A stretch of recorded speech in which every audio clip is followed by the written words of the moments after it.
Oke, assalamualaikum warahmatullahi wabarakatuh. Alhamdulillahirobbilalamin. Wassalatu wassalamu ala asrofil anbiya'i wal mursalin wa ala alihi washabihi ajmain. Amma ba'du. Yang terhormat kepada Bi Hanif dan Umida selaku pengasuh dari Istana Pendidikan Pesantren Surga melalui Bahan Wida. Yang terhormat kepada orang tua saya dan keluarga saya, semoga saya selalu. Saya Manif Fendi. Hari ini akan berpresentasikan tentang menjelaskan tentang darah. Kita akan membahas tentang komponen. Komponen darah terdiri dari dua, yaitu plasma dan sel.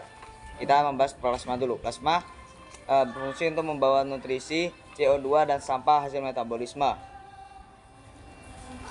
Dan plasma darah terdiri dari 92% air, 7% protein plasma yang terdiri dari globulin atau antibodi dan pembekuan darah yaitu fibrinogen, dan juga terdiri dari 1% bahan campuran. Sedangkan selanjutnya kita beralih ke pembahasan sel. Sel terdiri dari 3 jenis, yaitu 3 sel. Ada sel darah merah, sel atau eritrosit, sel darah putih leukosit, dan keping darah trombosit. Untuk eritrosit atau sel darah merah adalah sel darah yang berwarna merah yang berfungsi untuk mengangkut O2 dan CO2 berbentuk belah pipi dan geraknya tidak bebas dan hanya terdiri dari satu jenis. Leukosit atau sel darah putih adalah sel yang tidak berwarna dan namun berinti, memiliki inti dan berfungsi sebagai sistem kekebalan tubuh dan terdiri dari banyak jenis. Selanjutnya ada trombosit atau keping darah yang berfungsi sebagai pembekuan darah, berfungsi dalam proses pembekuan darah, yang dimana seperti eritrosit tidak berinti dan geraknya tidak bebas dan terdiri dari satu jenis, sama seperti eritrosit. Selanjutnya kita membahas tentang macam-macam leukosit atau macam-macam sel darah putih. Ada granulosit atau sel darah putih yang memiliki granula. Granula itu permukaan kasar. Terdiri dari 3, yaitu neutrofil yang granula merah muda yang berfungsi untuk membunuh bakteri. Selanjutnya ada eosinofil yaitu granula berwarna merah yang berfungsi sebagai pengendali alergi dan pembasmi parasit. Selanjutnya ada basofil berwarna biru hitam yang berfungsi untuk memberi sinyal dan mengeluarkan alergi. Selanjutnya ada agranulosit yaitu sel darah putih yang tidak memiliki granula. Ada limfosit yang terdiri dari 2, yaitu LB, limfosit B dan limfosit T.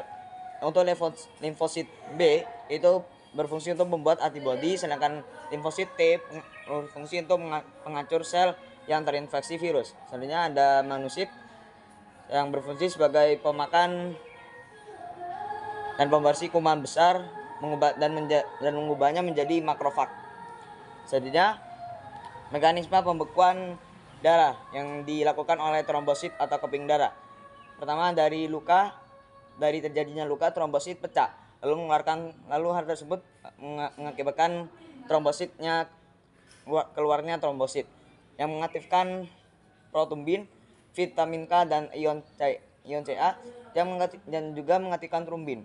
Selanjutnya dari trombin tersebut membentuk fibrogen yang membentuk benang-benang fibrin. Dan setelah benang-benang fibrin tersebut terbentuk, luka tertutup atau bisa ditandakan bahwa luka tersebut sembuh. Selanjutnya donor darah atau golongan darah. Golongan darah ada 2 sistem, ada sistem Rhesus dan sistem ABO. Dari sistem ABO ada 4 jenis golongan darah, yaitu golongan darah A, di mana antigennya adalah A, sedangkan antibodinya adalah anti B. Selanjutnya ada pula sel darah B, golongan darah B, yang dimana antigennya adalah B, sedangkan untuk antibodinya itu anti A. Selanjutnya ada golongan darah AB yang tidak memiliki antigen namun antibodinya itu A, B, A dan B. Selanjutnya golongan darah O. Golongan darah O ini dikenal sebagai golongan darah yang bisa didonor ke seluruh golongan darah. Lalu golongan darah A bisa, golongan darah B bisa, golongan darah AB juga bisa. Selanjutnya untuk sistem golongan darah sistem resus. Ada resus plus yang dimana antigennya adalah plus. Antigennya plus. Sedangkan ada pula resus min yang dimana antigennya min. Selanjutnya untuk donor. Golongan darah O dikenal sebagai donor universal karena tadi itu golongan darah O bisa ditransfer atau didonor ke seluruh golongan darah A, golongan darah B, golongan darah AB. Selanjutnya golongan darah AB disebut sebagai resipien universal. Sedangkan golongan darah A hanya bisa didonor ke golongan darah A dan AB. Untuk resipiennya hanya di golongan darah A dan O.